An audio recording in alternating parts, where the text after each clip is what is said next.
Salut. Incroyable! Mrs. Robinson, you're trying to seduce me. Tu vas voir ce qu'il regarde?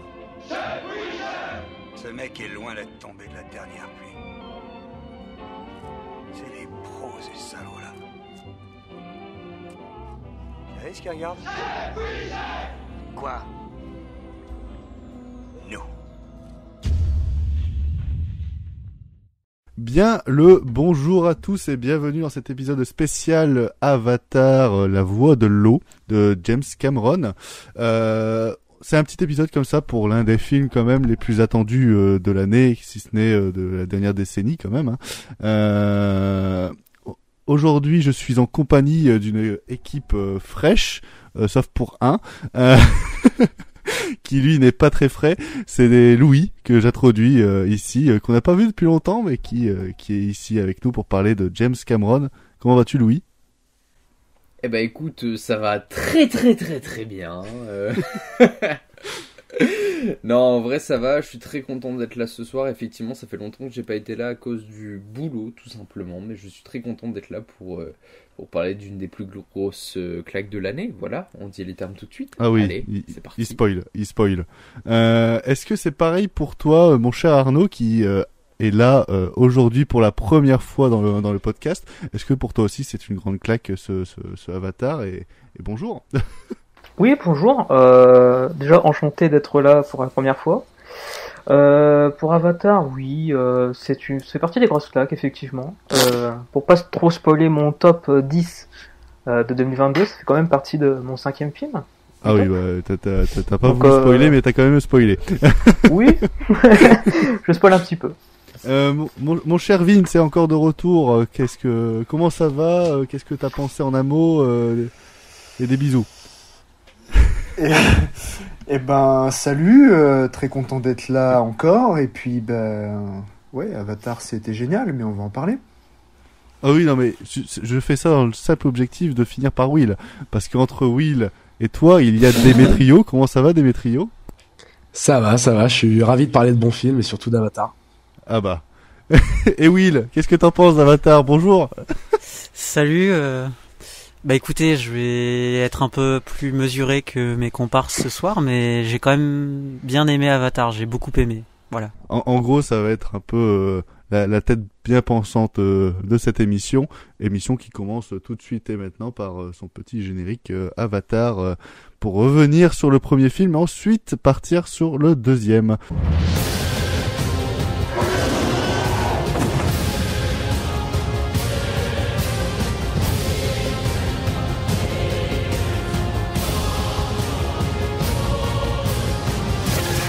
Ils ont envoyé un message. Disons qu'ils peuvent prendre tout ce qu'ils convoitent. Nous allons leur répondre que ce monde est notre terre à nous.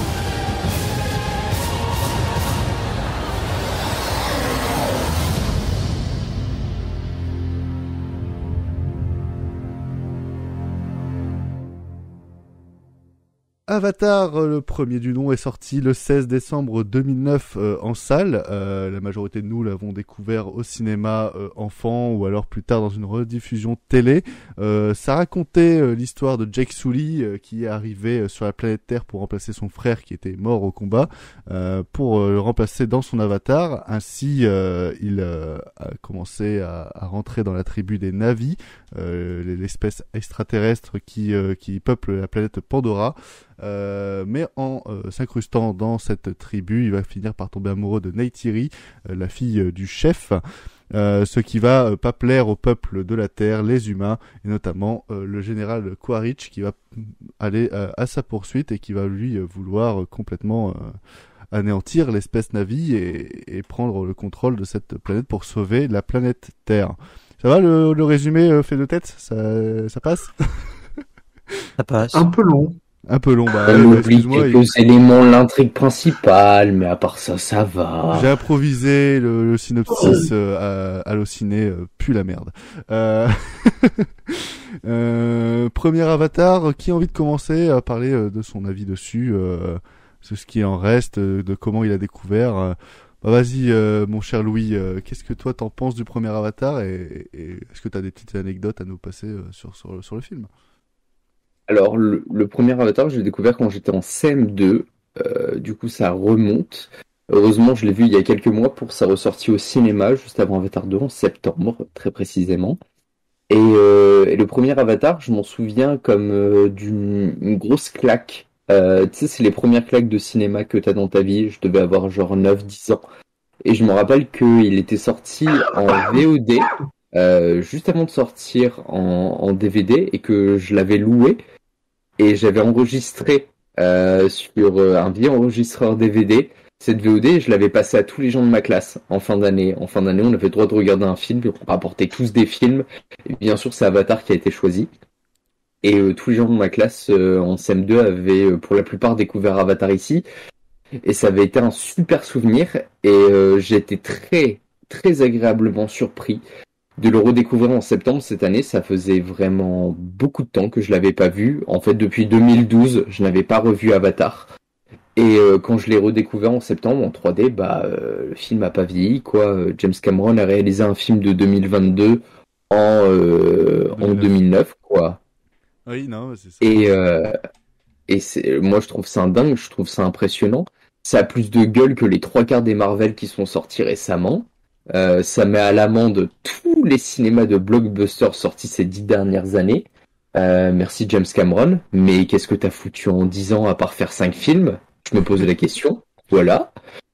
Si les 5 films sont aussi bons que le premier, moi je suis pour, hein. Mais tu te seras fait attendre et j'ai hâte de découvrir la suite. Voilà. Suite que tu as déjà vu, mais dont tu fais le suspense. Exactement, exactement. D'ailleurs, ta classe de CM2 a choisi Avatar parce que ça dure 3 heures et pour éviter le plus de cours possible. C'est ça, c'était par simple stratégie. Alors non, c'est que au choix c'était soit Transformers 2, soit Avatar et ils avaient bon goût. Ah oui, effectivement. Bon, voilà. Le choix était vite fait.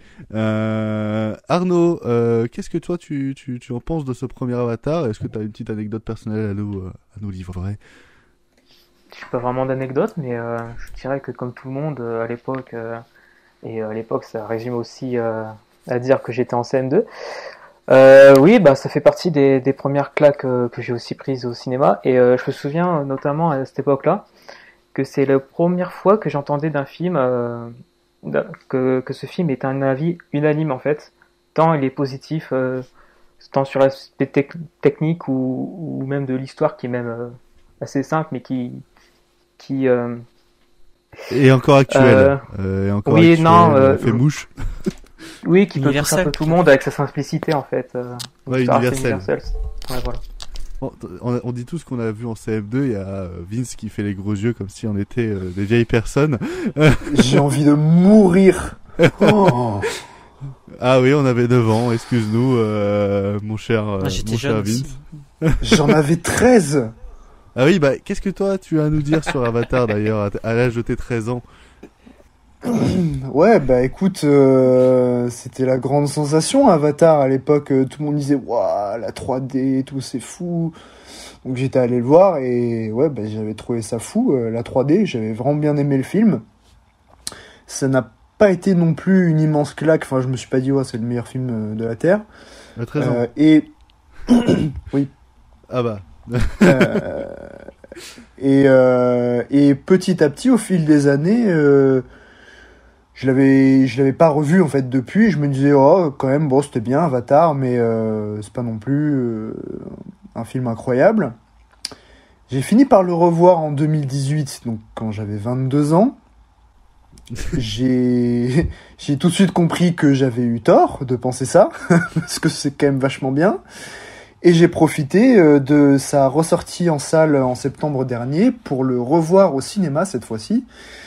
Et effectivement, c'est quelque chose. C'est quand même un blockbuster assez exemplaire et qui, en termes de spectacle, est assez fabuleux, quoi. Je m'en suis pris plein la vue pendant 2h50 et j'avais qu'une hâte, c'était de découvrir le deuxième dont on va parler dans quelques instants.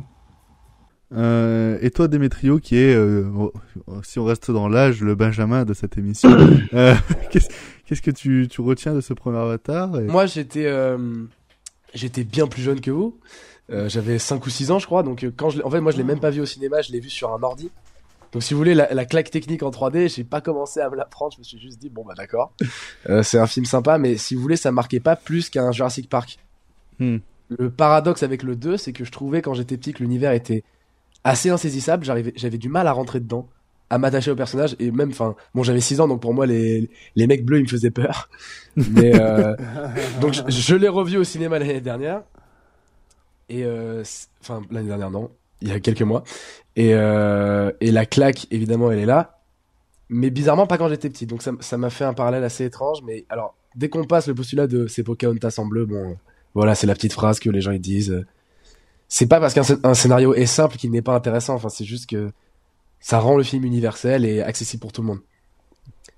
Et j'insiste juste sur moi, ce qui m'a marqué pour le 1, au-delà du climax de 1 heure qui est juste dantesque, enfin, les combats ils sont tellement jouissifs et généreux. C'est surtout le début, je trouve, qui est incroyablement prenant. On s'attache vite à l'histoire. Les enjeux sont posés à une vitesse et pourtant, ça te fait vraiment rentrer dans le film immédiatement et ça m'avait bien marqué. Voilà. Ouais, c'est un film qui arrive à poser son univers des premières phrases, des premières images, et c'est vrai que ça manque un peu depuis ces dernières années où on a eu que très peu de films qui ont réussi à faire ça. Moi, je peux citer Mad Max ou Ready Player One, par exemple, qui ont des univers très très marqués et qui arrivent à poser l'univers en quelques phrases, quelques plans.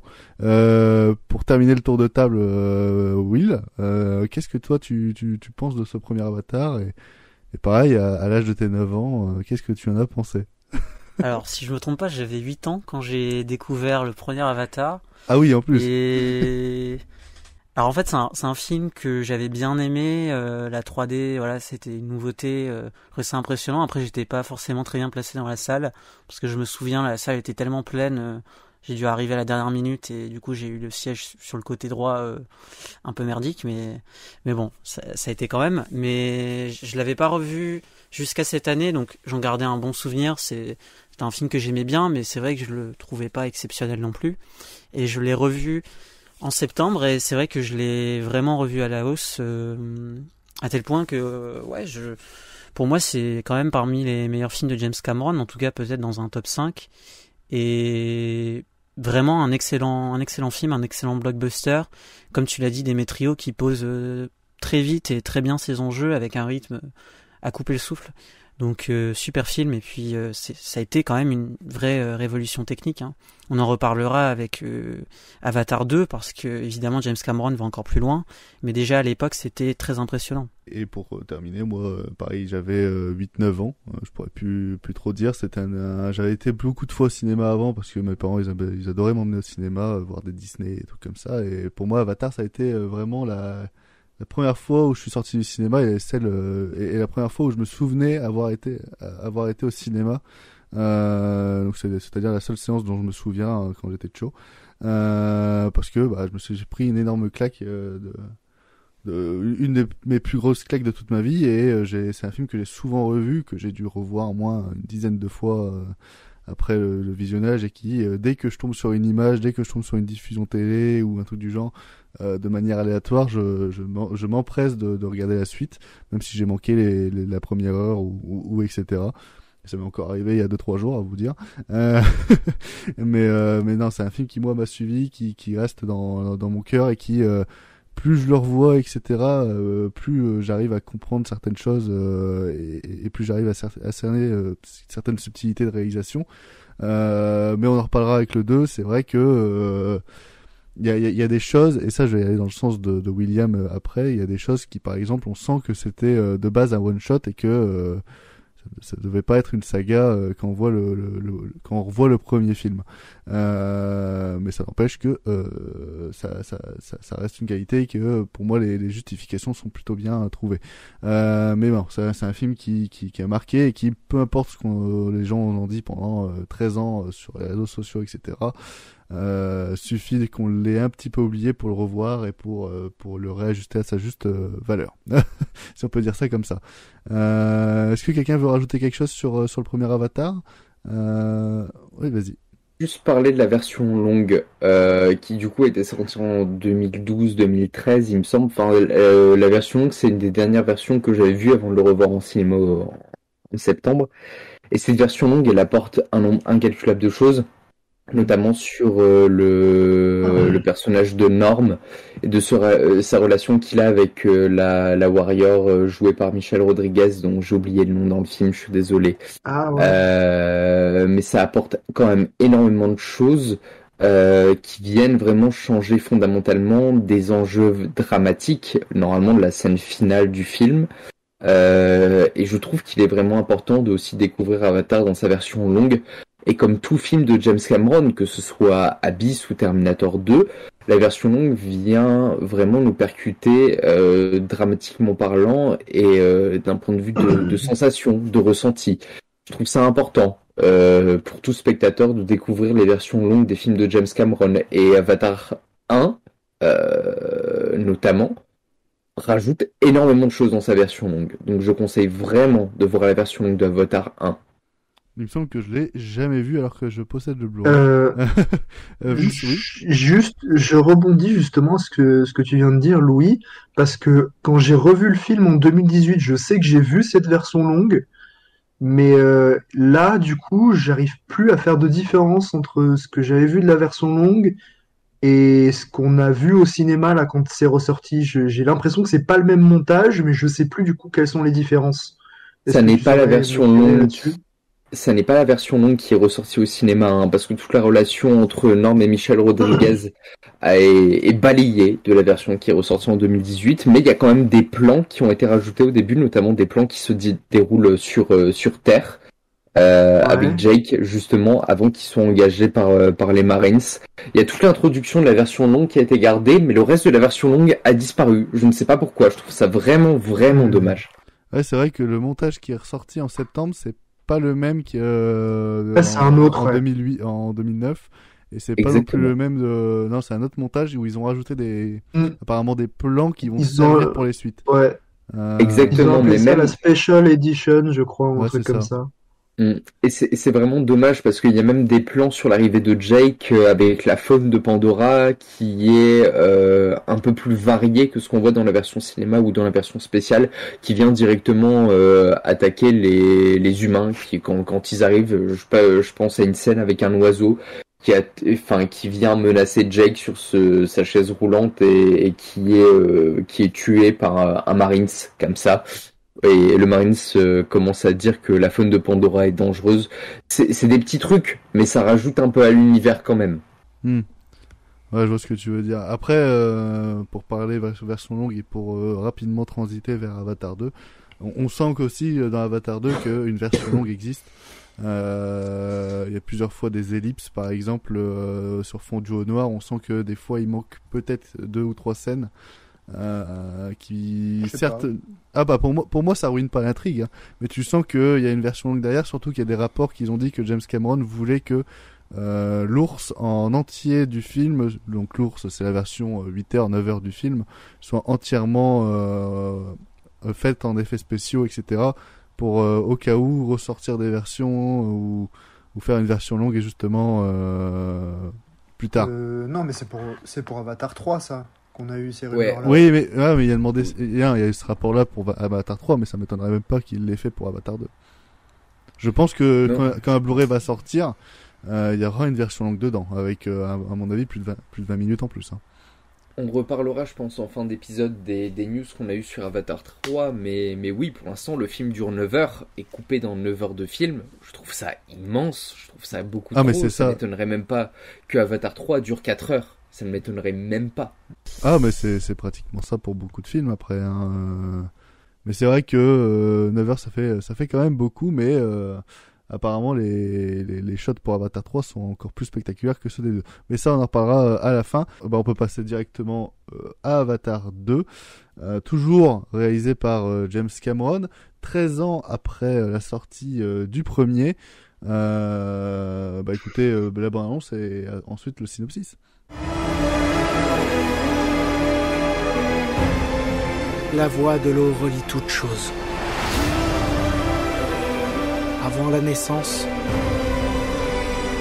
et après la mort.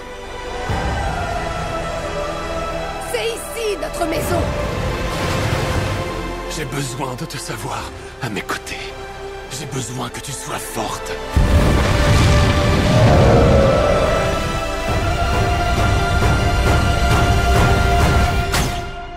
Le cœur plein de courage.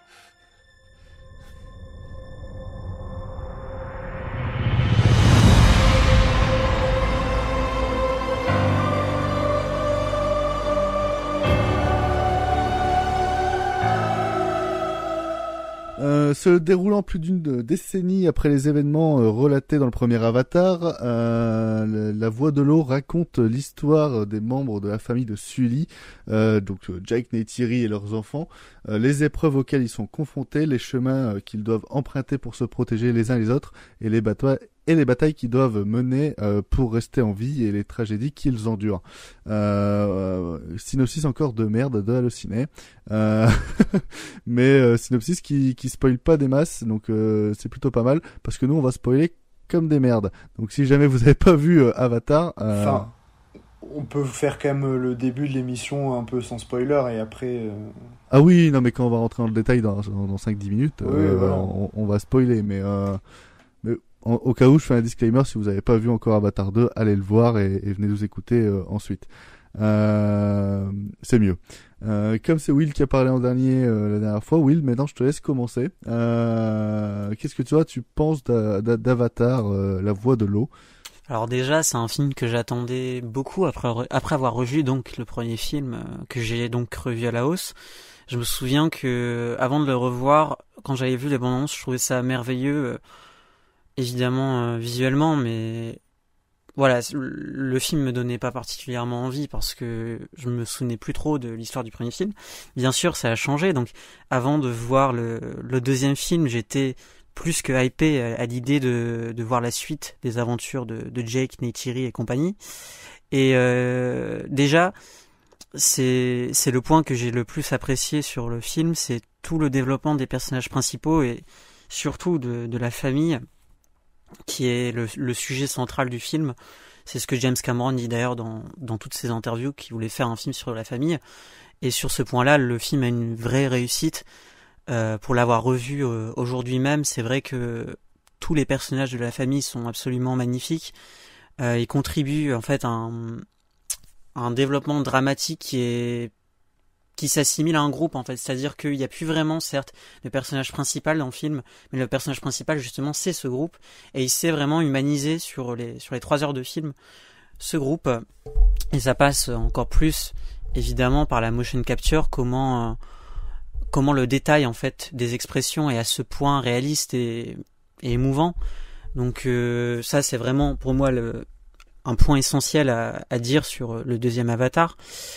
J'ai un petit souci, c'est vrai, histoire de le dire tout de suite, sur l'antagoniste, parce que je le trouve moins menaçant en fait que celui du premier film, il me plaît un peu moins.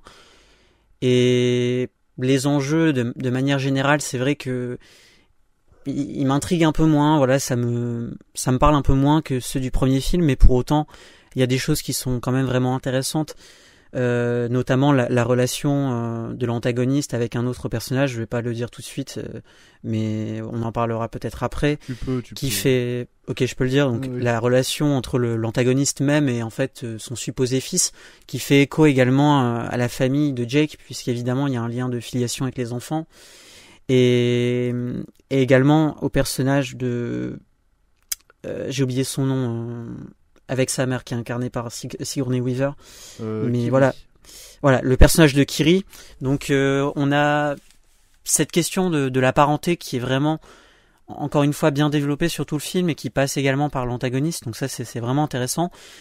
Sinon, globalement, moi, c'est peut-être quelques longueurs, l'antagoniste qui me plaît un peu moins, qui font que je préfère légèrement le premier film, mais pour le reste, techniquement, c'est absolument parfait, hein. Faut vraiment insister là-dessus, mais c'est vraiment une révolution à ce stade-là quand on voit un film de cette qualité visuelle en 3D, on a vraiment jamais vu ça. Et puis James Cameron, évidemment, c'est un maître de l'action, donc on a vraiment plein la vue, que ce soit dans les scènes, surtout le climax, comment il filme en fait les affrontements, les combats, et même sous l'eau, les menaces marines. Il n'a pas peur de montrer de la violence. Prodigieux. Il n'a pas peur de montrer du sang, des bras coupés, etc. Pour un film familial, et c'est ce qui manque en fait justement. Justement avec les films Marvel, etc. C'est vraiment ce sentiment de violence et ce sentiment de danger du corps en fait. Et lui, il a pas peur de le filmer, et ça qu'est-ce que ça fait du bien. Absolument. Et peut-être juste, je dirais que esthétiquement parlant, le film m'a le plus impressionné sur l'eau. On va sans doute tous se rejoindre, mais c'est un niveau de détail jamais atteint, je pense, en termes de numérique. C'est exceptionnel. J'ai envie d'entendre un peu de Démétrio parler d'Avatar 2. Qu'est-ce que toi tu t'en as pensé et qu'est-ce qui toi t'a plu particulièrement dans le film? On peut évacuer rapidement ce qui me paraît évident dès le début. Donc c'est à des années-lumière de tous les blockbusters actuels, mais vraiment à des années-lumière. C'est un fait.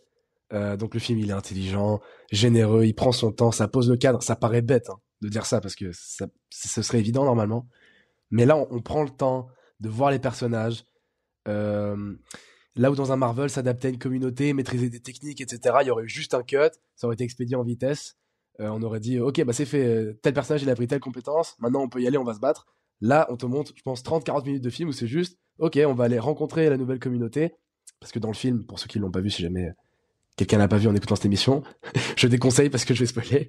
Mais en gros, donc Jake Sully et sa famille sont obligés de fuir la tribu des Omaticaya, si je le prononce bien, pour aller dans une nouvelle tribu, j'ai pas le nom, la tribu de l'eau en gros. Les Awaki ou je sais pas quoi. Ouais, voilà. Et d'ailleurs, Tomohari, non, c'est pas ça? Petite parenthèse, j'espère que Avatar 3 ce sera pas la tribu du feu, puis Avatar 4 la tribu de la glace, puis Avatar 5 la tribu de l'air, parce que ça va être ça. Je pense qu'il est quand même suffisamment malin pour faire autre chose. J'espère. Je suis persuadé que ça va être ça. Vous savez, sinon ça va faire des niveaux de Mario Bros où il y a juste plein d'éléments. Sinon c'est la série Avatar animée quoi. Et Avatar 5 c'est le 5e élément, c'est ça? Non, bref. Bref. Donc ce que je trouvais dommage à la fin du premier, c'était que la plupart des personnages que j'aimais étaient morts. Donc les personnages de Sigourney Weaver qui s'appelle Grace, je crois, et Quaritch du coup qui était mort, j'ai fait c'est dommage, on n'a pas trop eu le temps de les développer. Mais en fait dans demi-tour ils sont complètement vivants, enfin du coup dans des formes différentes, mais ils sont vivants malgré tout. Donc je trouvais ça intéressant parce que c'était quand même plus intéressant que de juste les voir mourir et pas assez développer. Donc pour moi c'était un grand oui, même si les justifications scénaristiques, et c'est peut-être là où le bas blesse dans le film, c'est que le scénario, oui, il est pas très intelligent et parfois il y a des petites errances, mais en fait je pense que c'est plus dû au charcutage que ça a dû être le montage que vraiment à des erreurs, parce que je pense quand même en 12 ans de film le mec s'est pas dit ah oui à ce moment-là il y a des personnages qui dépopent. Je pense que c'est dû parce que le premier n'était qu'un one shot et ça devait pas être 5 films quoi. Oui voilà, donc il y a des petits problèmes de cohérence, mais même dans le film en lui-même il y a des petits moments où bon. Non, c'est pas des problèmes de cohérence pour moi, c'est juste des problèmes de ah tiens, on a inventé ça pour ça. Mais c'est pas vraiment de la cohérence parce par qu'en exemple, soi... dès le début du film, t'as Jake Sully, il quitte la tribu, il fait ouais j'étais Toro Macto, mais maintenant j'ai envie de me barrer parce que on va mourir, et tout le monde fait ok. Enfin je sais pas, ça me paraît assez bizarre. Genre il peut quitter sa tribu sans que ça impacte vraiment. Genre à la fin du film, il fait ok j'appartiens à la tribu de l'eau.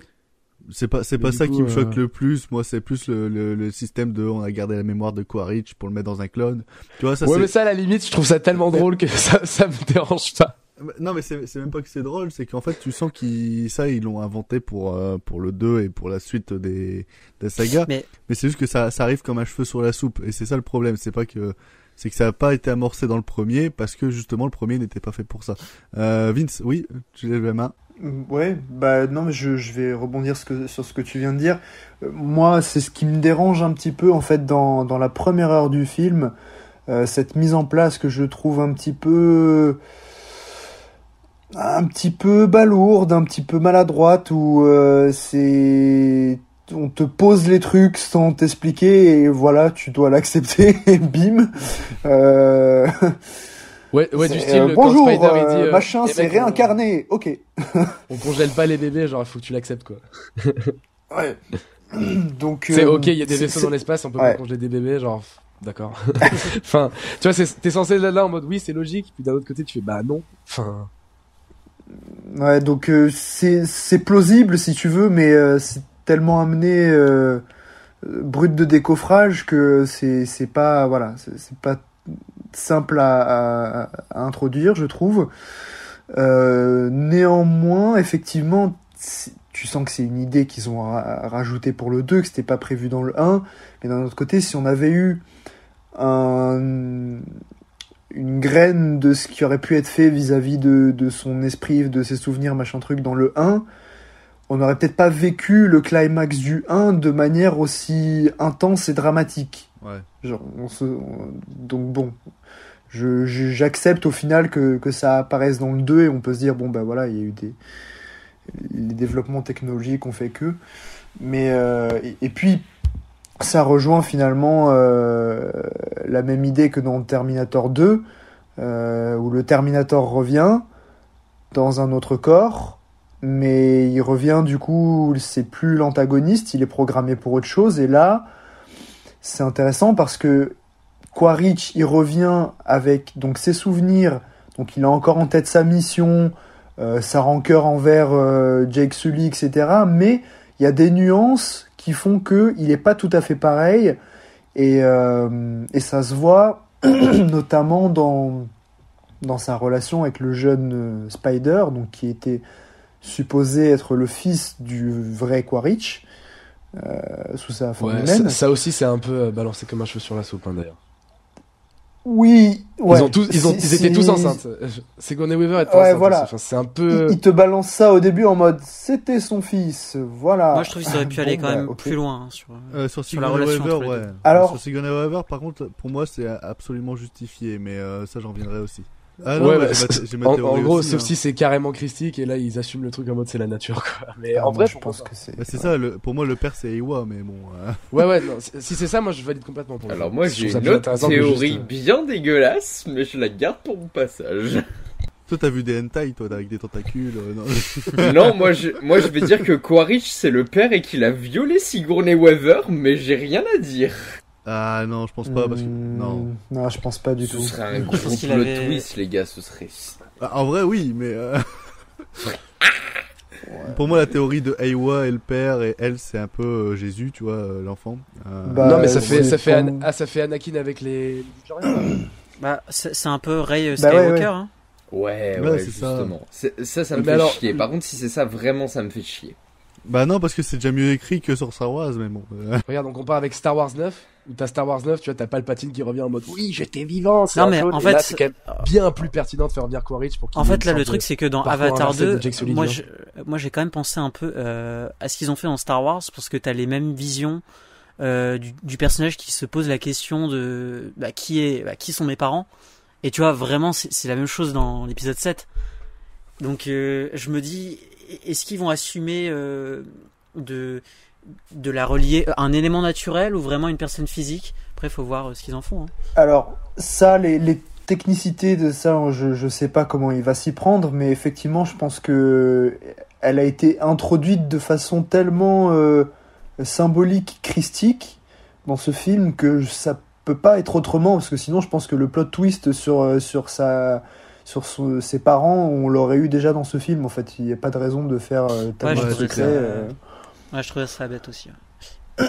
Donc, non, je pense qu'il va aller totalement dans cette direction et qu'on n'a pas fini d'en voir avec ce personnage qui commence à peine à faire éclore ses pouvoirs, entre guillemets.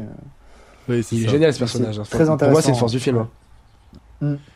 Ouais, mais non, moi quand je suis désolé pour ce qui va arriver, mais quand j'ai terminé le film pour la première fois, c'était mon personnage préféré et j'ai fait carrément à mon pote, j'ai fait oh la vache qui rit. Bref. Ça m'étonne pas de toi, mais. Donc Avatar 2 de James Cameron. Donc Avatar 2. Vas-y, Démétrio, je te laisse terminer sur ce que tu veux nous dire. Oui, donc du coup, c'est bien, tu m'as fait une passe décisive, Vince, parce que du coup, Quaritch, il a une sorte de parcours inversé de celui dans le 1.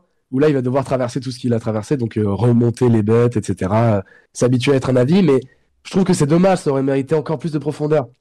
De quand même lui qui voulait autant annihiler la race des Na'vi, qui est obligé de devenir un Na'vi pour tuer son ennemi. Enfin, Alors, non, mais c'est pas qu'ils n'en parlent pas dans le film, mais je pense qu'on aurait pu aller Ça a encore peu plus loin. d'impact.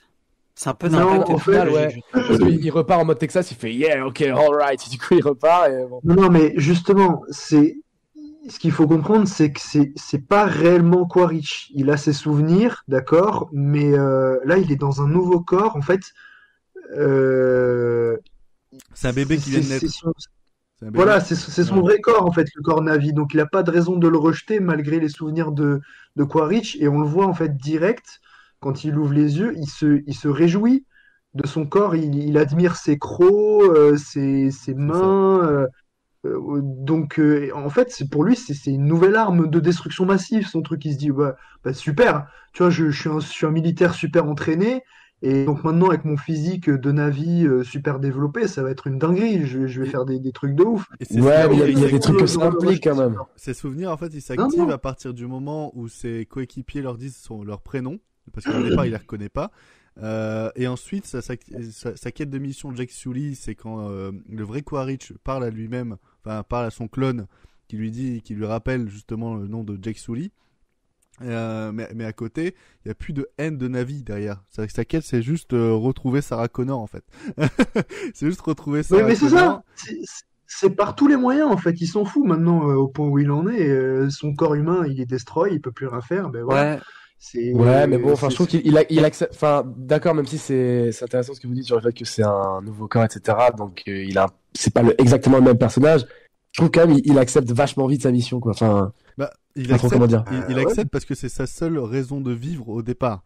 Et ensuite, il y a le colonel qui est joué par Eddie Falco, qui annonce justement qu'il faut. J'adore Eddie Falco. Qui annonce justement que maintenant la nouvelle mission des humains, c'est d'annihiler la planète et quelques régions et de pacifier, donc en gros d'anéantir les Na'vi. Ce que le vrai colonel Quaritch aurait fait avec grand plaisir, avec des lance-flammes, etc. dans la forêt. Et ce que ce Quaritch-là, dans sa quête de Jake Sully, quand il va voir interroger d'autres peuples, ne tue pas en fait. Même s'il y a l'attention de son faux fils, etc. à côté, le vrai Quaritch, lui, il s'en aurait battu les couilles, il les aurait assassinés. D'accord. Là, la seule chose qu'il Je suis fait, c'est d'accord. tuer un animal, et après le reste, c'est brûler des tentes et sans mettre une seule cause collatérale. Donc en vrai, pour moi, et je vais en venir vite fait, le vrai antagoniste de la saga, ce sera pas Quaritch. Pour moi, ça sera Eddie Falco qu'on va, je pense, développer dans les suites. Mais pour moi, Quaritch, limite, je pense qu'il va faire un face turn, comme on dit, devenir un gentil au fur et à mesure des films. C'est possible. Et ne plus être la menace. Vas-y Louis, tu veux parler? Je vois que tu lèves la main depuis 2 minutes. Je t'en prie. Non, mais le problème, c'est que j'ai un milliard de choses à dire sur le film et notamment sur le personnage de Quaritch. Mais je vais commencer par là, vu qu'on est dans le thème. C'est que le personnage de Quaritch a vraiment ce truc très shakespearien à la Hamlet. On le voit, je spoil, hein, sans vergogne. Mais il y a un moment où il prend son crâne dans les mains et où il l'éclate. Et ça veut Génial, déjà dire... ça. Ça veut dire un milliard de choses. Il y a ce truc qui m'a vraiment fait penser au mythe de Hamlet, quoi. À comment est-ce qu'on vit avec sa descendance. Parce que le personnage de Quaritch, certes, c'est un Na'vi, mais sa descendance, c'est une descendance d'être humain. Et la question de la descendance se pose aussi avec son fils. C'est pas son vrai fils, mais c'est son fils quand même. Il lui dit, c'est ça, il lui dit, je suis pas ton père, mais quand même.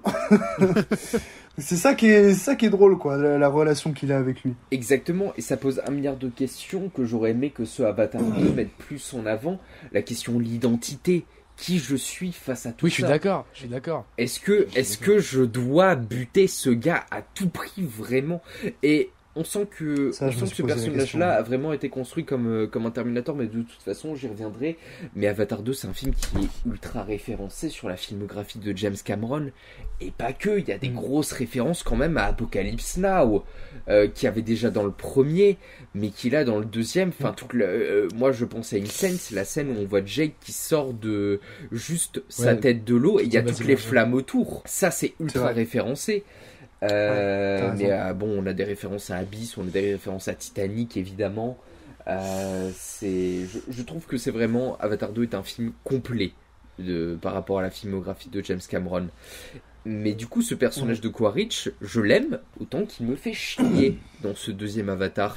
Je peux comprendre que ça soit un Terminator bis, qui soit là en mode tuer Jake Sully, mais il y a plus derrière et j'ai vraiment hâte de savoir ce qu'il y a plus derrière. Comme le personnage de Kiri, dont on parlait tout à l'heure, le fait de sa descendance, etc. J'adorerais que Kiri soit l'espèce de figure christique et que cette figure christique soit née d'un viol inceste horrible qui aurait pu arriver dans cet univers-là. Mais bon. Alors moi j'y crois sans y croire, juste d'un point de vue dramatique je trouverais ça fou. Et c'est une question qui m'a traversé vraiment pendant tout le film, parce qu'elle est tellement dépeinte comme douce, attentionnée, à l'écoute de la planète. Et si elle était née d'un monstre, ça changerait tout. Après, le truc au niveau du concept du viol, c'est que comment tu violes un Na'vi, quoi. Parce que déjà, ils ont une façon de s'accoupler qui est particulière, quoi. Et si c'était pas le Na'vi, mais le corps de Grace directement. Et que la transition... Ouais, faudrait savoir de quel corps elle sort, déjà. Oui, que, ouais. Exactement. Après, ce serait difficile à mettre en scène, quand même. Ouais, mais pour rappel, dans Avatar 1, le corps de Grace, il est censé avoir un transfert entre son corps d'Avatar et son corps normal. Et si le transfert avait eu lieu, mais lieu qu'à moitié, ce serait intéressant comme hypothèse, quand même. En vrai, ce qu'il dit Louis, plus j'y pense, plus je me dis que c'est vraiment pas con. Parce que la fois où Kiri interroge Eywa pour savoir qui est son père, et qu'elle voit et qu'elle voit le personnage de Grace, donc sa mère, dans ses ancêtres par exemple, et qu'elle interroge sa mère semble paniquée, apeurée, et c'est à partir de ce moment-là qu'elle fait une sorte de crise d'épilepsie, etc. sous l'eau, et qu'après arrive ce qui s'ensuit. Mais en fait, quand elle interroge l'esprit d'Eywa et donc l'esprit de sa mère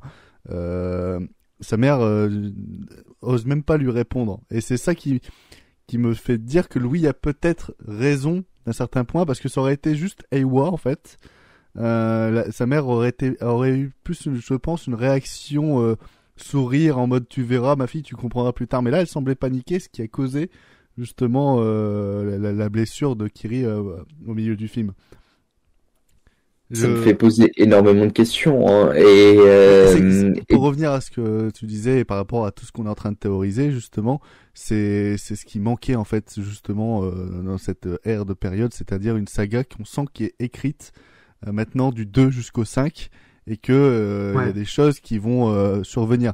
Moi je sais que, et je sais pas si j'en reviens maintenant machin, mais qu'il y a plein de MacGuffin dans le film qui n'ont pas servi justement au film, et qui on présume qui vont servir peut-être dans le 3, dans le 4 ou dans le 5, en mode ils sont là, on vous le rappelle de temps en temps de façon assez subtile, ça va servir pour plus tard. Mais juste la relation entre Spider et Neytiri, donc Spider qui est le fils adoptif de Jake et de Neytiri, mais qui est le vrai fils. Ça va revenir à un moment donné. Hein. Ouais, Comment sur le plot twist final, comment elle le traite? Mais connasse, j'ai envie de te dire. Ah, moi, je trouve vraiment. C'était un peu ouais. C'est un peu normal. Hein. Perso, moi, je le comprends quand même, hein, comment elle le traite. Hein. Ah non, mais moi aussi. Ouais, mais il y a la manière, quoi. Oui. Ouais, non, mais... Exactement, moi.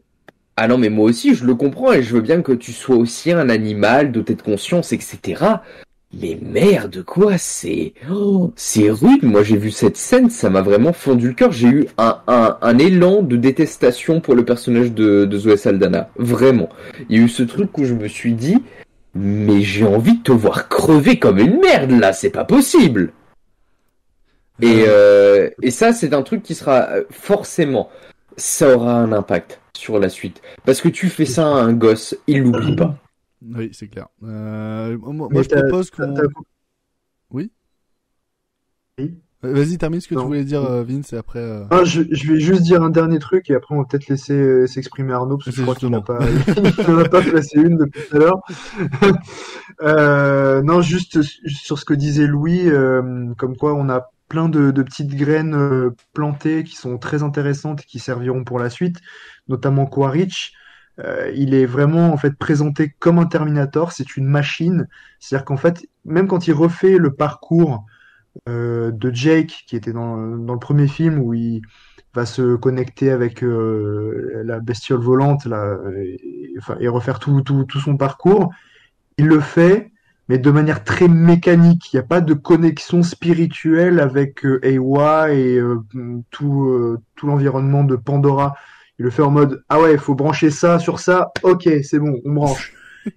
Et en fait, c'est amené de manière très mécanique où dès le départ il se réveille, il fait chouette, un nouveau corps qui a l'air très puissant.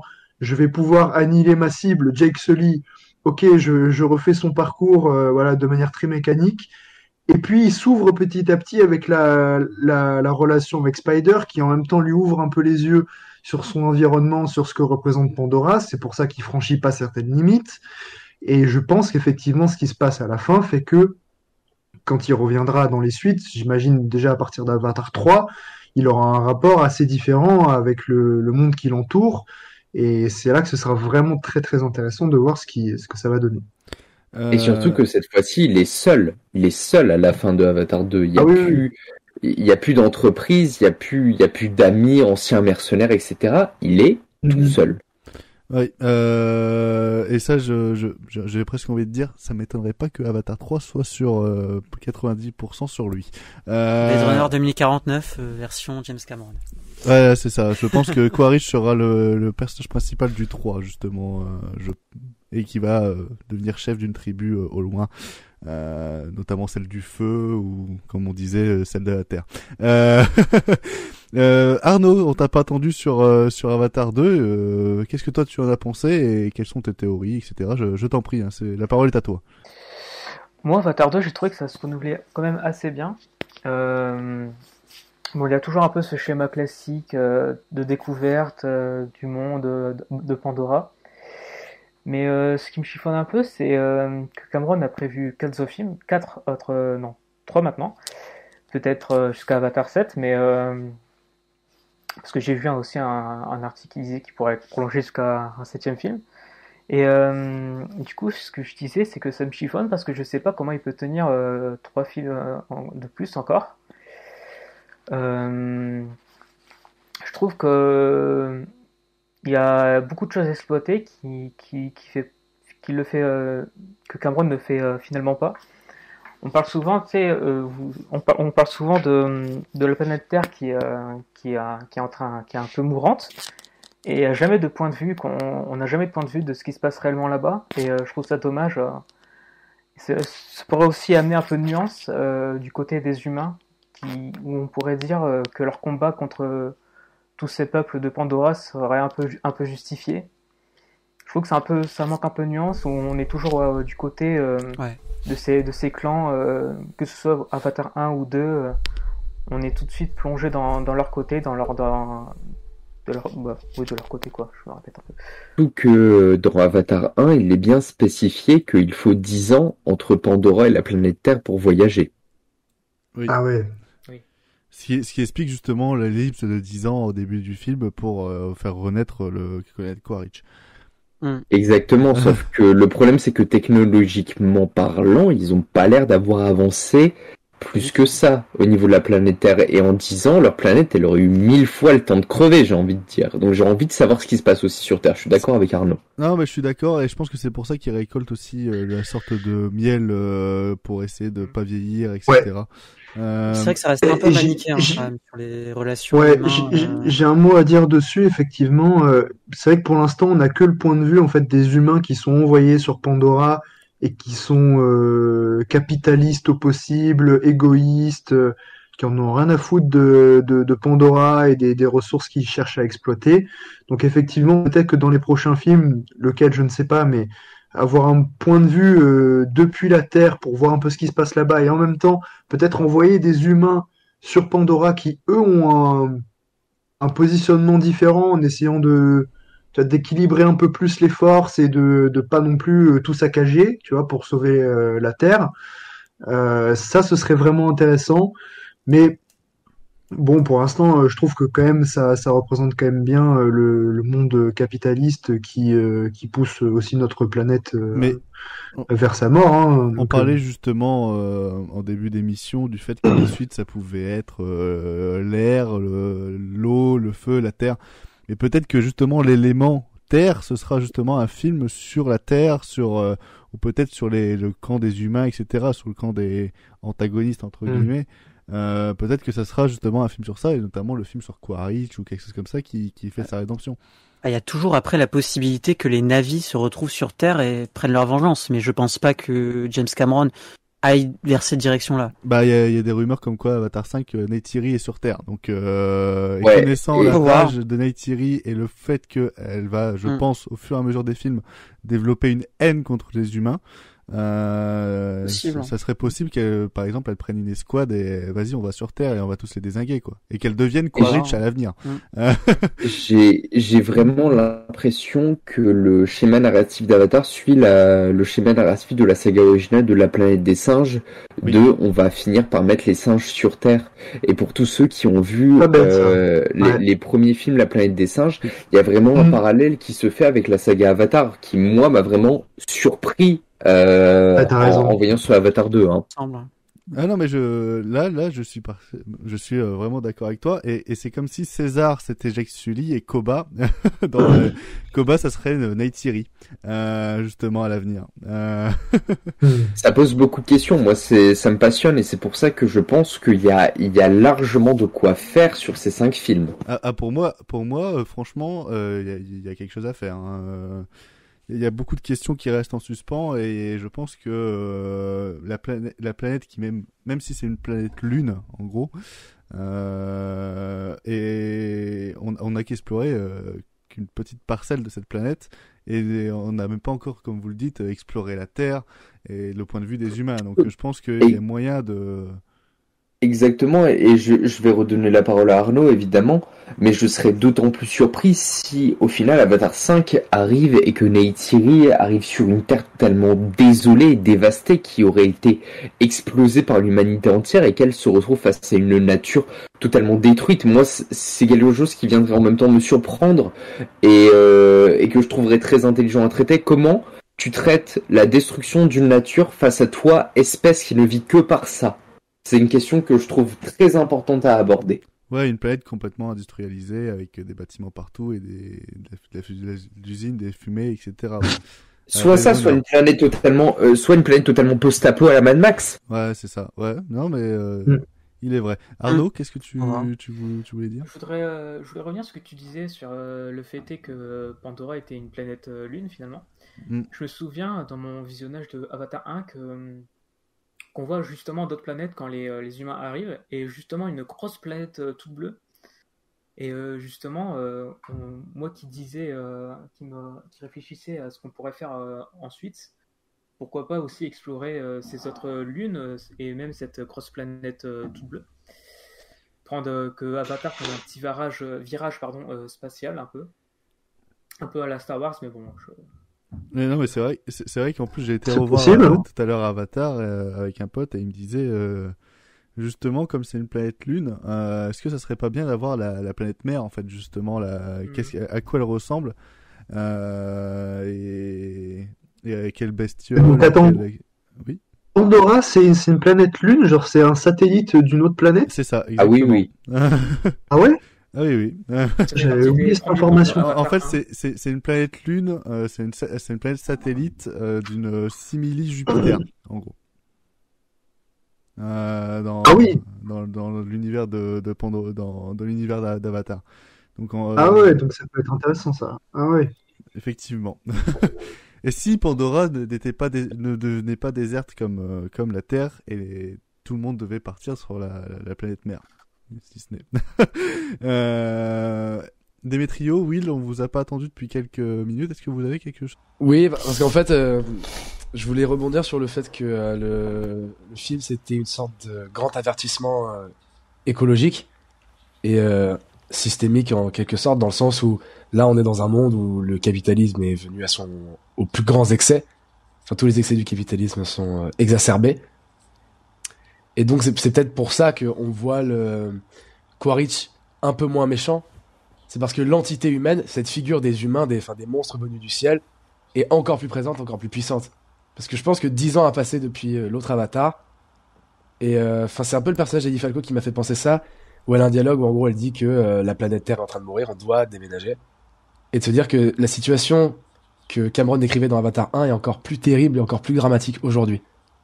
Et le peu qu'on voit de la planète Terre dans Avatar 1, c'est quand même une planète surpeuplée, avec des gens c'est pas qui glorieux. sont les trois quarts bourrés, qui se cassent la gueule entre eux, et s'ils se cassent pas la gueule, ils sont militaires. Ça pose beaucoup de questions quand même.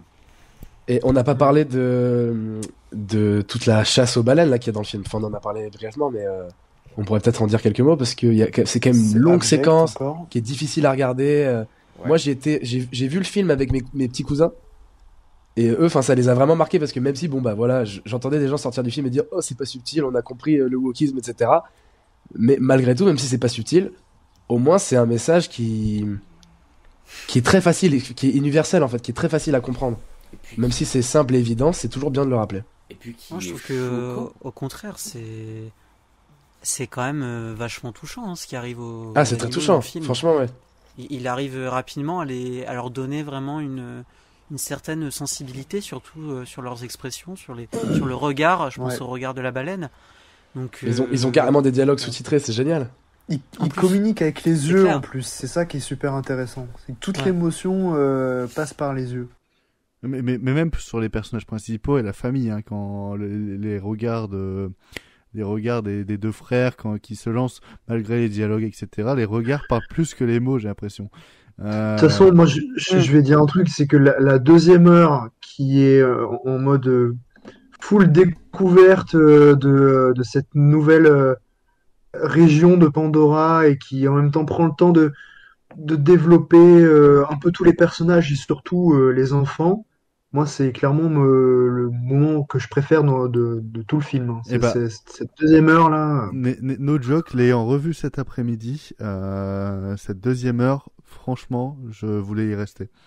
Alors j'adore la troisième. J'adore la troisième heure, la scène d'action de Jake Sully et Neytiri sur le bateau où ils désignent tout le monde avec cette putain de musique qui est derrière. Elle est vraiment super.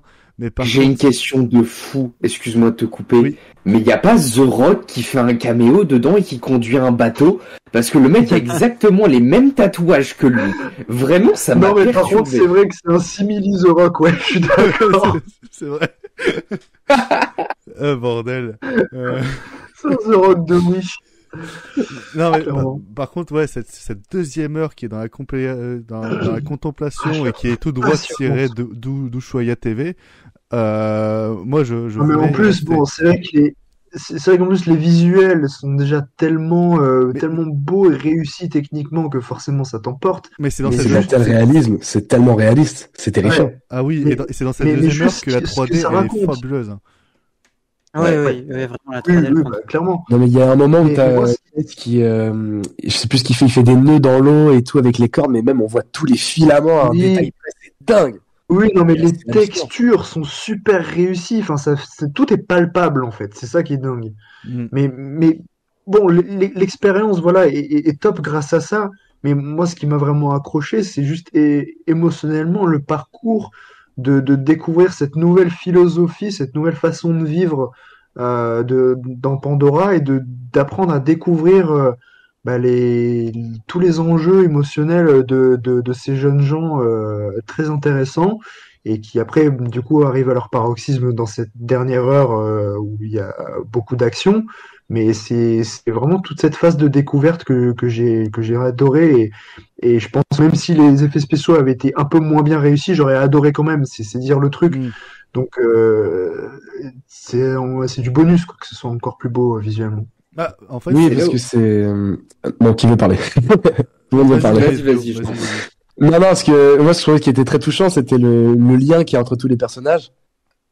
Alors parfois ça tourne un petit peu dans la famille de Fast and Furious, mais c'est quand même bien mieux exploité. Hein. Mais c'est bien mieux exploité et c'est très très touchant. La relation entre les deux frères notamment, je trouvais que c'était assez bien fait. Par contre, mais plus que la famille, c'est le lien en fait. Oui, c'est le lien, c'est comme celui qui l'unit à la nature, en fait. C'est parce que la famille est très recomposée Très bon. finalement, parce qu'ils ont trois enfants naturels. Ils ont Kiri qu'ils ont adopté et il y a Spider, bon, qui sont pas adoptés officiellement. En fait, que le père a adopté, mais pas la mère. En gros, c'est ça. Au-delà d'être un film sur la famille, c'est un film sur le communautarisme. C'est quoi vivre en communauté? De même que Quaritch et du coup Spider, ils sont de la même famille et en même temps pas vraiment, donc c'est un lien familial qui existe, quoi. Ouais, c'est ça. Et même entre la nouvelle tribu et les Turkai, les Tulkwai, les Tulkun. Les Tulkun, ouais. Ils appellent les frères et sœurs aussi, alors que c'est deux espèces complètement différentes.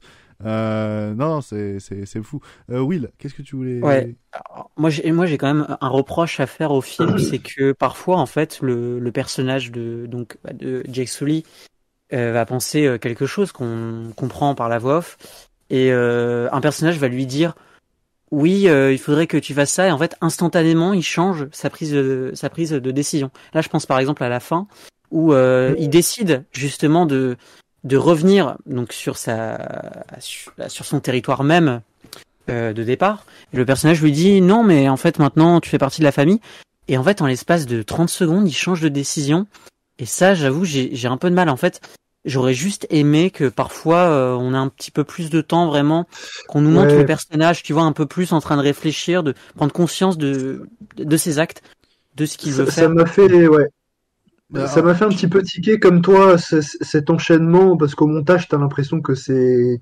du tac au tac, mais bon, en soi, ça fait sens, parce que lui, il était toujours dans l'optique de, c'est une maison temporaire, et après, on retourne chez nous, mais en fait, ils l'ont adopté, sans s'en rendre compte, cette nouvelle maison. Mais tu vois, du coup, j'aurais vraiment préféré que ce soit la même chose, mais peut-être sur un temps plus élongé que juste là, tu vois, le personnage qui change comme ça. Au final, je reste, même si on est bien d'accord, hein, c'est beaucoup plus logique qu'il reste là. En fait, il aurait pu formuler le fait qu'ils allaient rentrer chez eux, enfin qu'ils voulaient rentrer chez eux au départ, un peu plus tôt dans le film. Voilà. Et pour ensuite se rendre compte à la fin que finalement non, il est resté. C'est juste ça qui est un peu. Oui. Voilà. Mais bon, c'est vraiment du détail. Hein. C'est aussi dire quelque chose. Ouais, après je donne la parole à Arnaud parce que je pense qu'il a encore beaucoup de choses à dire. Mais c'est aussi que je pense que Jake n'est pas le personnage principal de ce Avatar 2. Le personnage principal, c'est Loak.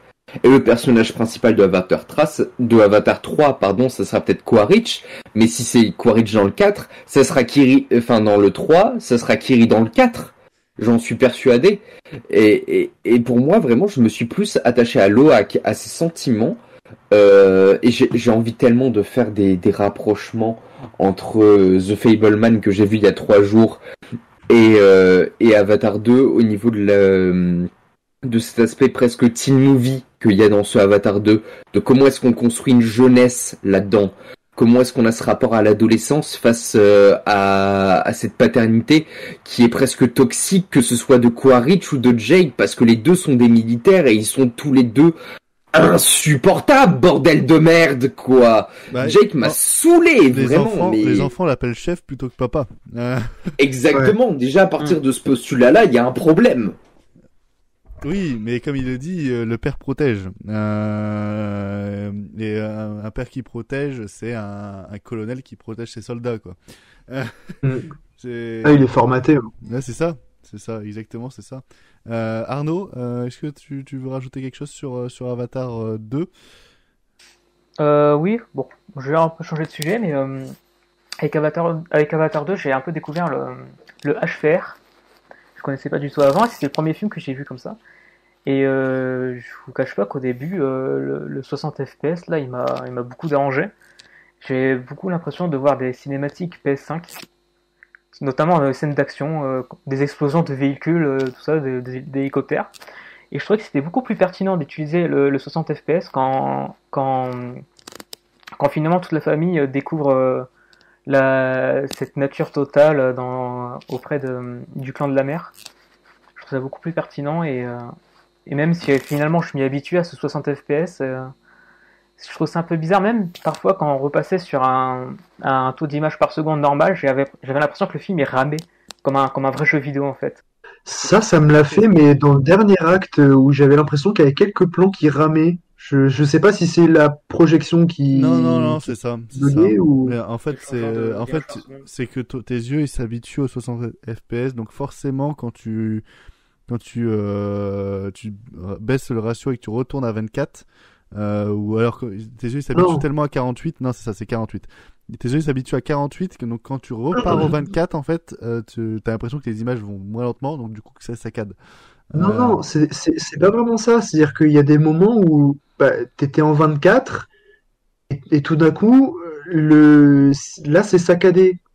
C'est pas quand tu passes du 48 au 24. Il y a des moments où c'était des transitions comme ça. En fait, des fois tu passes du 48 au 24 ou vice versa dans le même plan, dans la même scène. Et en fait, d'accord. Je veux dire, par exemple, t'as deux personnages qui parlent, t'es en 24. Et d'un seul coup, t'as de la flotte qui vont se mettre sur eux, etc. Tu passes directement à 48 ou 60. Et c'est pour ça que cet effet saccadé, c'est parce que dans le même plan, tu passes d'une frame à une autre. Et ça pose plein de questions, notamment sur le rapport de James Cameron au cinéma, qui est que James Cameron est un putain de geek. Il y a plein de plans qui sortent de Avatar 2 qui sont directement tirés de jeux vidéo. Alors moi, je suis un énorme joueur, je vais pas vous le cacher. Mais le plan, notamment sur la séquence d'introduction du train qui déraille, c'est Uncharted 2. Je suis désolé. Ah mais oui, putain, j'avais pas pensé. Voilà. Le plan du combat au couteau, c'est Call of Duty MW3. Je suis désolé. Je reviens sur cette scène-là, mais c'est exactement la même scène. Désolé. Et James Cameron, il est allé piocher dans cette culture geek pour en faire du cinéma, et je trouve ça très pertinent. Mais alors, le HFR variable, c'est une des pires idées de ce film. Je trouve que c'est vraiment le gros point noir. Je vais pas citer la vidéo de Durandal parce qu'on en a rien à foutre, mais et parce que je suis absolument pas d'accord. Je suis pas d'accord avec lui.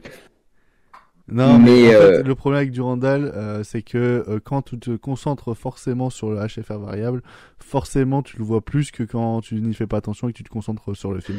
Donc en fait, il a pas suivi le film, il a plus suivi la technologie qu'il trouvait déjà désastreuse. Voilà. Ouais, en fait, moi je trouve pas que le problème ce soit qu'il soit variable, c'est plutôt sur le choix des moments où il est variable. Exactement. C'est-à-dire que tu l'as dit, Arnaud. Il y a des scènes où c'est très pertinent, par exemple les scènes aquatiques, certaines scènes d'action, etc. Et il y a des moments où tu as juste des personnages qui sont debout en train de parler, et où tu es en 48 ou 60 FPS, peu importe, mais du coup l'image est hyper fluide, mais pour rien. Enfin, j'ai resté en 24, ça ne sert à rien là, tu vois, donc c'est super déstabilisant en fait à des moments. C'est ça que la limite que je trouve un peu avec cette technique. Est-ce que quelqu'un a quelque chose à rajouter sur le HFR Ouais, moi peut-être. J'ai l'impression d'être le seul à que ça n'a pas vraiment dérangé. Enfin, quand je non plus. Alors après, je compare honnêtement. Enfin, je compare. C'est pas la même chose, mais quand on voit Gemini Man, tu dis ok, bon là, la HFR, il y a un truc à régler parce que ça fait vraiment telenovela. Et que tu vois Avatar, enfin vraiment Avatar, aucune scène m'a vraiment dérangé, même si tu sens l'effet un peu saccadé, que des fois on passe de 24 à 48, etc. Mais moi, je trouve que ça marche. Après, peut-être ça aura vieilli dans 5-10 ans. Je pense que ce sera sûrement le cas. Mais moi, je trouve que... en tout cas, ça m'a pas sorti du film. Mais ça sort pas spécialement du film si on n'y fait pas attention. Mais pourvu que tu aies joué à 3 jeux vidéo dans ta vie, tu le vois quand il est en mode HFR. Oui, bien sûr, mais c'est comme quand t'es dans un jeu vidéo, t'as une scène de dialogue entre deux personnages, puis ça cut et c'est en cinématique et c'est 1000 fois plus beau, tu vois. Genre...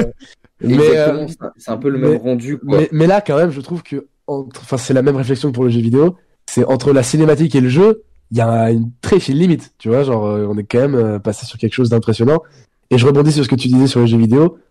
Mais on est passé d'un temps où les jeux vidéo s'inspiraient du cinéma, et là, c'est le cinéma qui s'inspire du jeu vidéo. C'est assez. C'est tout le problème, justement, pour moi. Ah non, c'est pas un problème. Pour moi, c'est passionnant, je trouve.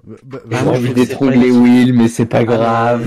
Mais pour moi, le HFR, je trouve ça immonde. Sincèrement, je comprends pas l'intérêt. Et pour l'avoir revu en 3D sans HFR, après-midi, je peux vous dire que j'ai beaucoup plus apprécié le film en termes d'expérience et vraiment, j'ai vraiment pas eu de différence, je veux dire, d'appréciation entre le HFR et la 3D normale.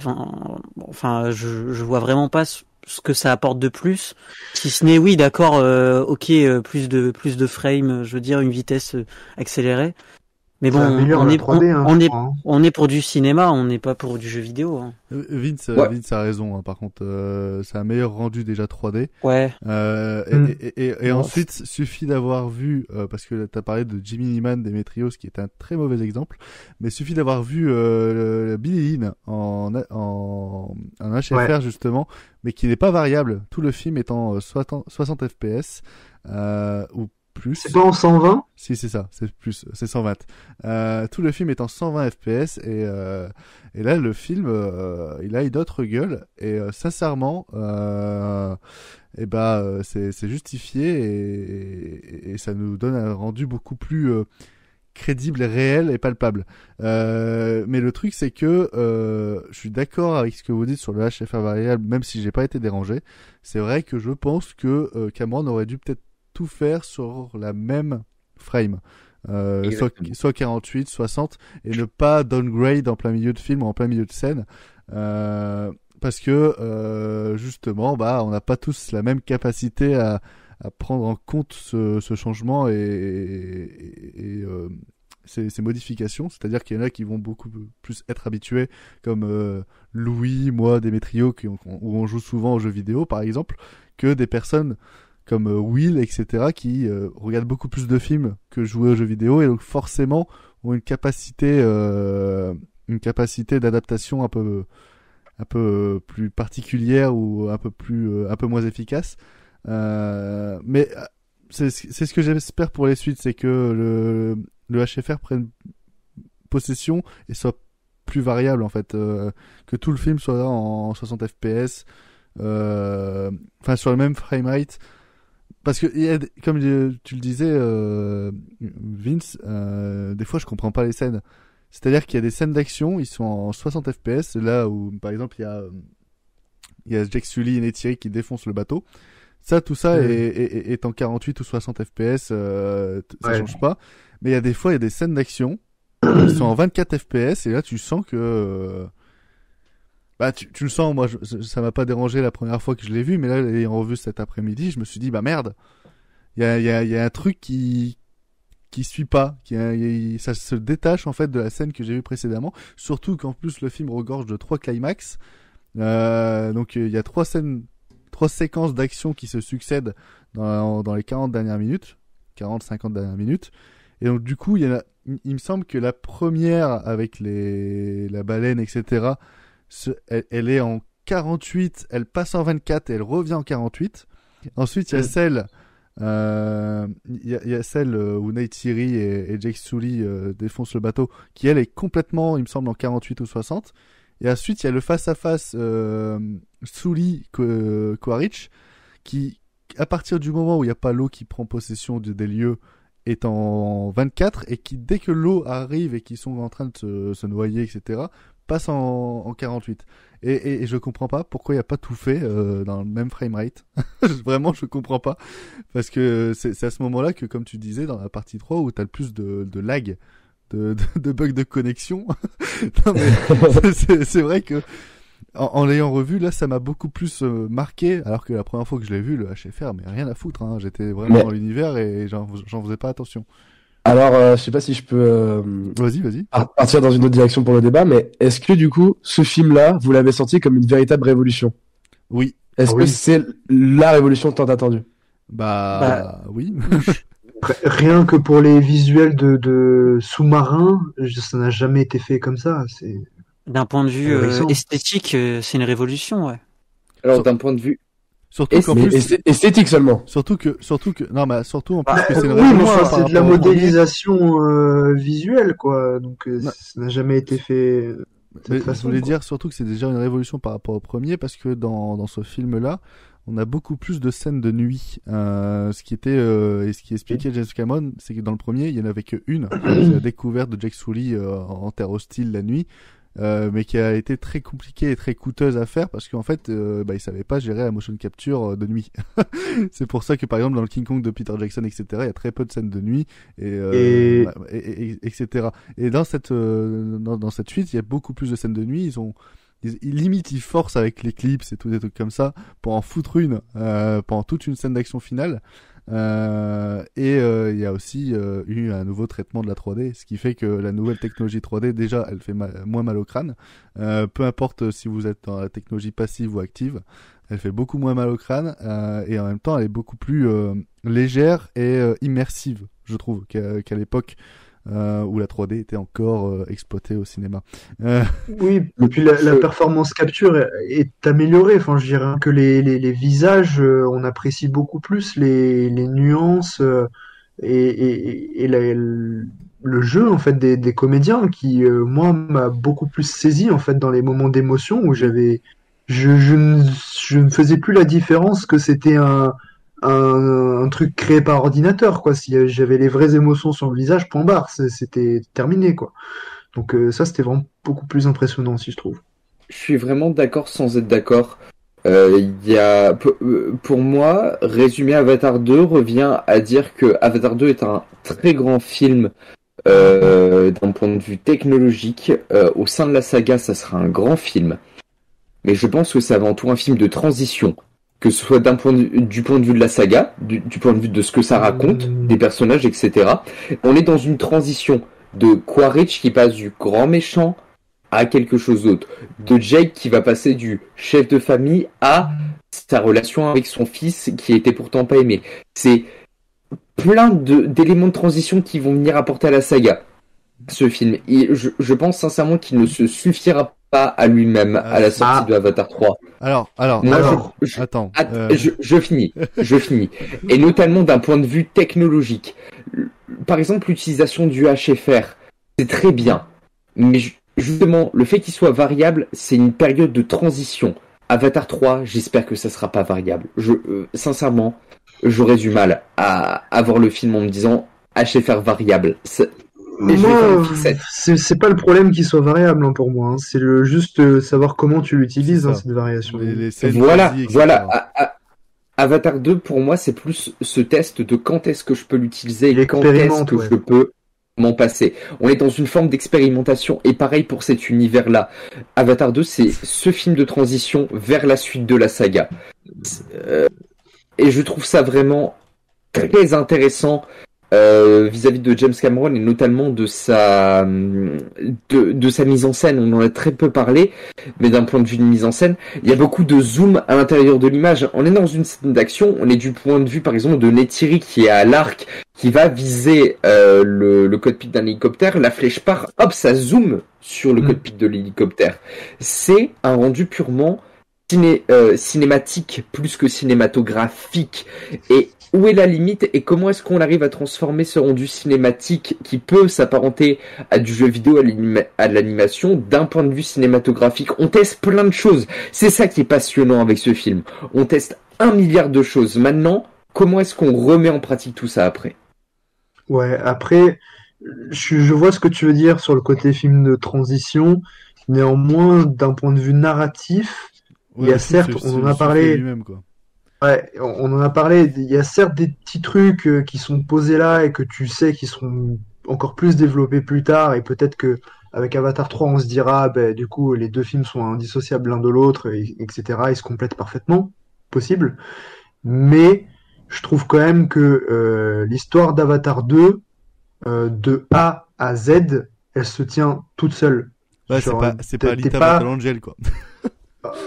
Ouais, t'es pas laissé à la fin en mode il me faut la suite parce que là c'est pas assez en fait. C'est ça. Ouais non ça. Oui. Je comprends ce que tu veux dire. C'est un peu ce qu'est la première trilogie Star Wars quoi. C'est-à-dire que chaque film tu peux les regarder indépendamment, ils se suffisent à eux-mêmes, mais on te laisse des graines pour avoir une suite et espérer avoir quelque chose quoi.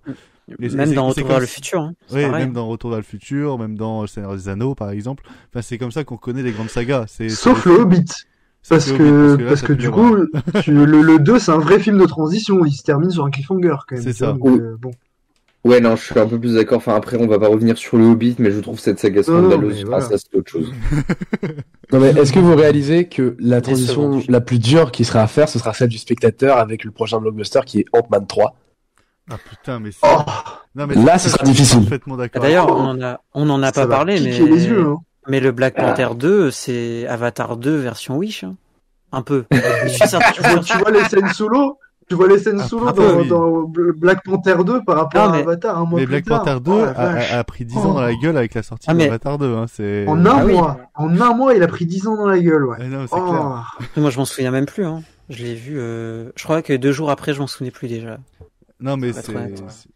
Qu'est-ce que tu disais, Arnaud?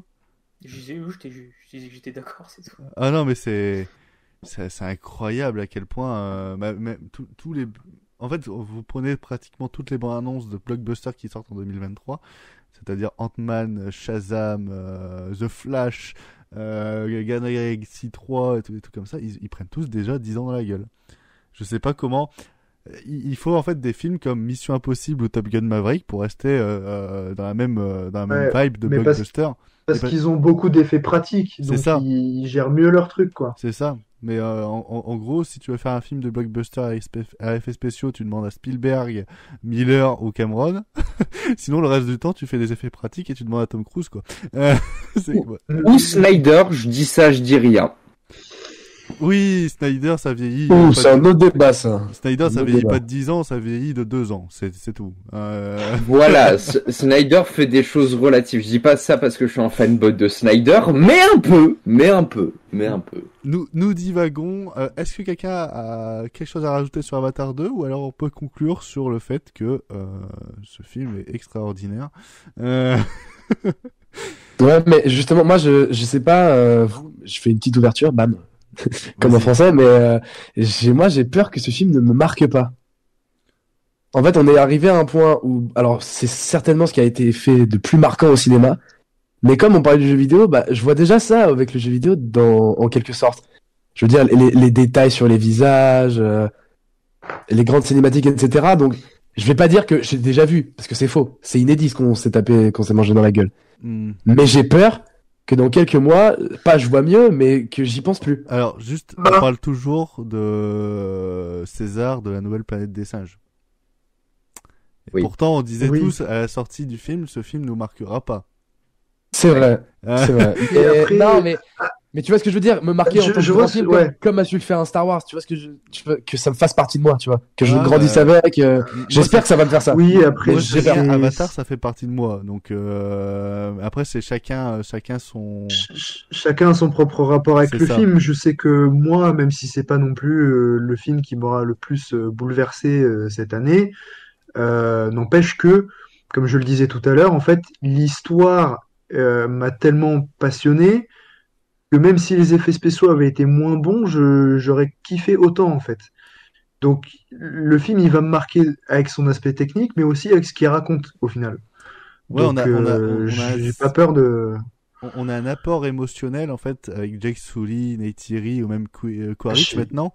Et j'ai fini en larmes. Hein. Ouais, non mais c'est ça. En fait, voilà. on a une émotion qui est en train de se créer autour de ces personnages qui fait que si l'émotion reste la même et devient exponentielle avec les suites, peut donner à une conclusion qui va nous marquer, et justement la saga après va nous marquer comme Star Wars a marqué après des générations.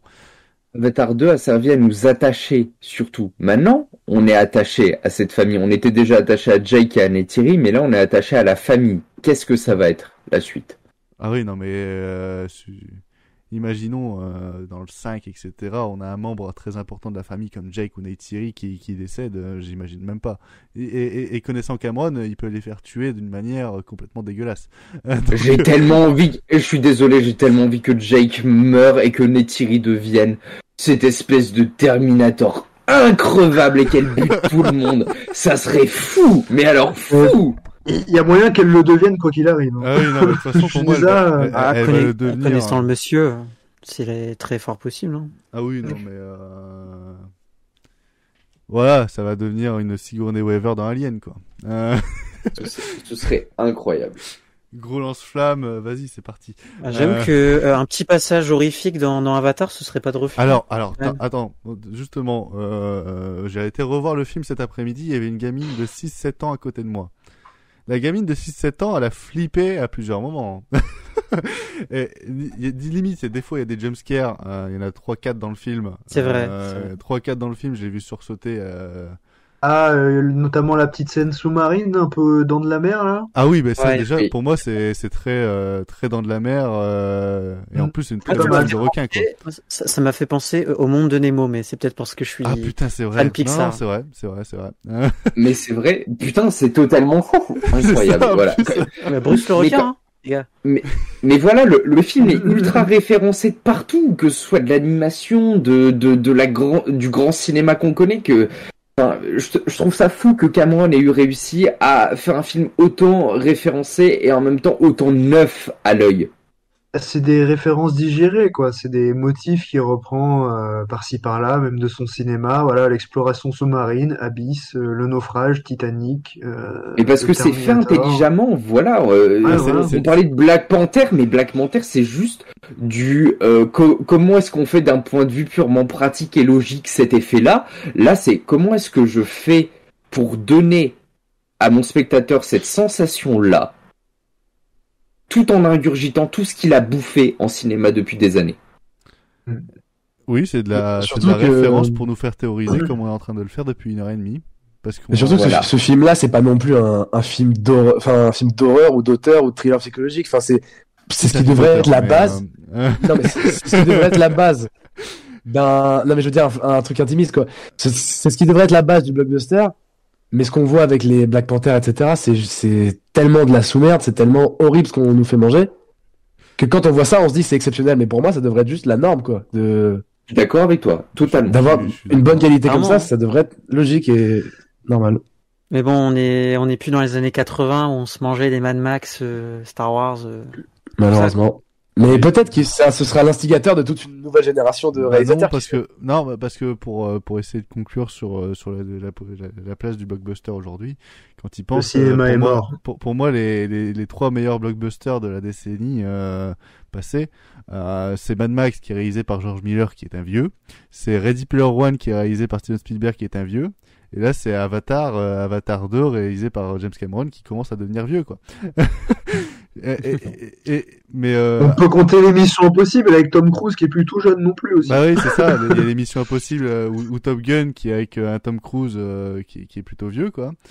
Et là, je J'ai le une Villeneuve, alors, certaine idée du cinéma Villeneuve à encore comme un l'ancienne. vieux Villeneuve, c'est un vieux alors, du coup? Mais Villeneuve, il fait pas des blockbusters pour moi. Bah, Dune, Villeneuve, c'est plus artistique quand Si, même. il en Je trouve fait- ça un peu plus artistique. Dune, c'est quand même un blockbuster. Je suis désolé, mais non, Dune, c'est pas pour Mais le- pour moi, c'est vendu comme un blockbuster, mais c'est pas un blockbuster. C'est un blockbuster d'auteur. Dans ces cas-là, C'est- Blade Runner de Ridley Scott, c'est un blockbuster. Ah non, ok, d'accord. Non, mais Ok, je suis tourné comme désolé. ça. Ouais, mais Non, en fait, non, mais dans pour- Dune, t'as la logique de suite qui est quand même inhérente au film de saga, donc tu vois, ça rentre quand même dans le côté blockbuster. Je veux dire, t'as l'idée que on a la partie 1, on attend la deuxième, et tout le monde va aller voir la deuxième, tu vois. Dans l'idée du blockbuster, celui qu'on a débattu quand on a parlé par exemple des Dents de la Mer de Steven Spielberg, etc. Dans l'idée du blockbuster, c'est un film capable de réunir un très large public, un public qui va au cinéma pour être diverti, ressentir des émotions, pour voir un film qui est fait pour engendrer de l'argent et attirer le plus de public. Et je suis désolé. Il a pas gagné d'argent, Dune. Dans Non, Dune non, aussi, attends, hein. attendez, j'allais justement le dire. Mais je suis désolé, mais quand tu fais un film sur Dune, qui est de Frank Herbert, un des romans Oui, de c'est un science-fiction. sujet un peu de niche. Voilà. Oui, mais En fait, Dune de Mais- Frank Herbert, c'est quelque chose qui. Mais oui, mais Oui, mais c'est vendu comme un gros space opéra d'aventure qui peut attirer potentiellement tout le monde. c'est Après, vendu. tu adhères au Alors, plan ça l'est univers, pas. mais oui, Alors, Non, mais je pense que c'est le cas, honnêtement. bah, un peu. honnêtement. Alors, messieurs, on divague. on on peut divague, pas dire la on même divague. chose des Dents de la Mer, hein, qui est pas... Parce que les Dents de la Mer, en soi, c'est pas Merci. le film le plus familial non plus à la base.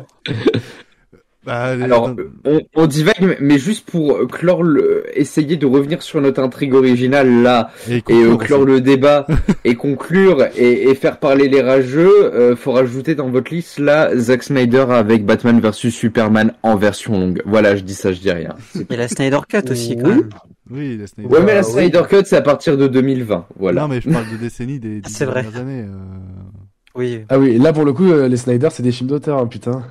Bah, c'est des films d'auteur, mais un film d'auteur, en fait, c'est juste un film qui reflète l'esprit de son réalisateur et scénariste. Oui, bien sûr, mais enfin, Zack Snyder, c'est quand même exacerbé au plus haut point, quoi. Ah, mais Lucie Glubesson, c'est un autre débat, je suis désolé, mais Ah, Lucie, bah, bien sûr. Ah bah, c'est sûr, ça n'a rien à voir. Michael Bay est un auteur, je tiens à le rappeler. Oui. Et en vrai, Valérian était un bon blockbuster, on en reparlera un jour. Bon. Ah, ça, désolé, je pourrais pas être d'accord. Et il y a des navis dans Valérian. Bref, on va conclure sur Avatar 2 de James Cameron, qui est encore et toujours en salle et qui, je pense, va perdurer comme perdure un Top Gun Maverick au cinéma, c'est-à-dire qu'on le retrouve encore en décembre. Petite note de conclusion, justement, parce que les chiffres sont tombés aujourd'hui. Plus de 2 700 000 entrées en France pour sa première semaine, ce qui est quasiment 100 000 entrées de plus que le premier Avatar. Donc, petit bisou à tous les Nostradamus qui ont dit pendant des années et des mois que Avatar n'intéressait plus personne et que ça allait flopper. Voilà. Ouais, non, mais rappelons que le premier Avatar, c'est plus de 12 ou 13 millions d'entrées en France. En 2009 et que comme je le dis, je pense qu'il va perdurer au cinéma jusque février et mars, et comme Disney sont peut-être des couillons à sortir leurs films directement sur Disney+, au moins eux, contrairement à Warner avec leur Fablesman ou des trucs comme ça, ils ne sortent pas leurs films un mois en VOD après, et ils vont protéger je pense le film de la VOD, de Disney+, etc. Pendant des mois pour éviter que ça fuite et justement battre le record de Endgame, ce qu'on souhaite tous. J'espère. Et retrouver Cameron dans un top 3 au box-office avec Titanic. Et de toute façon, le premier Avatar, il est toujours numéro 1. Hein. Le premier Avatar est toujours numéro 1. Il y a Endgame après, et après c'est Titanic. Ce qui fait que avec la ressortie de Titanic au cinéma en février et la sortie de Avatar 2 ici, on peut se taper un top 3 box-office James Cameron, ce qui me déplairait pas. C'est totalement mérité même. Et ce qui serait complètement mérité. Au revoir les frères Russo. Bref. On les emmerde. Point. Concluons cet épisode qui était fort sympathique avec un débat qui a duré plus que prévu. De base, l'épisode devait durer 1 heure. Un mot à dire peut-être à Arnaud, parce que Arnaud a écouté l'épisode de podcast en direct. Qu'est-ce que tu as pensé de l'épisode? Tu as juste récupéré ma vanne. Alors, très brièvement, Avatar 2, c'est une très bonne première partie. Voilà. Dis les termes, Arnaud. Avatar, c'est une introduction. Pour moi, c'est comme ça que je vois les choses. En tout cas. Bah, merci Arnaud qui représentait le chat en direct. Non, je vais lui expliquer comment ça fonctionne. Il faut pas hésiter à interagir et à couper la parole. Je suis trop poli, on va dire ça. C'est ça, Arnaud est trop poli et c'est un brave homme. Sachez-le. Oui. Merci Louis d'avoir participé un petit peu bourré à cette émission. Légèrement alcoolisé, je dirais, mais totalement heureux d'avoir participé à ce débat sur Avatar 2, qui est un film qui me vraiment passionne. Je pense que c'est un des films qui m'a le plus posé de questions. Voilà. Non, je finirai là-dessus. Ça m'a juste posé beaucoup de questions, ce film, et ravi d'avoir pu débattre de ces questions avec vous. Avec plaisir. Merci Vince d'être encore et toujours présent. Fidèle au poste. Hein. Effectivement. Merci Démétrio pour ton avis et tes questionnements sur le film. Bah de rien. Merci Will d'être toujours aussi tatillon. Ah bah avec plaisir. Hein. Toujours bien de remettre les choses en ordre. Le pisse froid de l'écran. Merci. prochainement avocat, hein, sachez-le. Hein. Et Possiblement, on va Arnaud, espérer. d'avoir Il va participé défendre au des tueurs podcast. séries, tu vois. Ah bah en tout cas, je vais pas défendre Victor Bonnefoy. Hein. Oh là là. Bref, cassons-nous. Je disais merci Arnaud d'avoir participé. Bah de rien. Bref, c'était. J'ai peu parlé, mais j'ai amené des petits sujets de discussion intéressants, on va dire. C'est vrai. Tu as réussi à toucher là où on n'y allait pas, où on n'allait pas nous confronter. Vous êtes Monsieur Maillard, comme dans Apprendre ou à laisser. Vous êtes là, vous regardez. La vieille rêve. Non, c'est bon. Allez, next, fin d'épisode. Barrez-vous. À bientôt. Salut. Alors, infidèle, on s'en va sans dire au revoir? Mais pas du tout. Au revoir, messieurs, dames. C'est ça la puissance intellectuelle. Bac plus 2, les enfants. On se dit au revoir pour un petit moment. Juste un petit moment. Vous pourriez pouvoir te tirer sans dire au revoir? D'accord. La prochaine fois, c'est moi qui conduis.